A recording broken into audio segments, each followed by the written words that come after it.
Stop. Kahit nag-a-upload ka na, walang nanonood. Ito ang dahilan. Ayusin mo to. Una, hook sa unang 3 seconds. Dito, nagdi-decide kung manunood sila.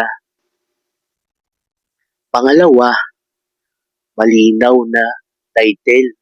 Dapat curious ang tao. Pangatlo, thumbnail. Kapansin-pansin, wag plain. Dapat clickable. Pang-apat, consistent upload. Kahit 2-3 times per week. Hindi lang upload ng upload. Kailangan may strategy. Following share mga kaibigan kung may natutunan sa video ko. Nga pala si Joel Abililla, nagbibigay ng kaalaman.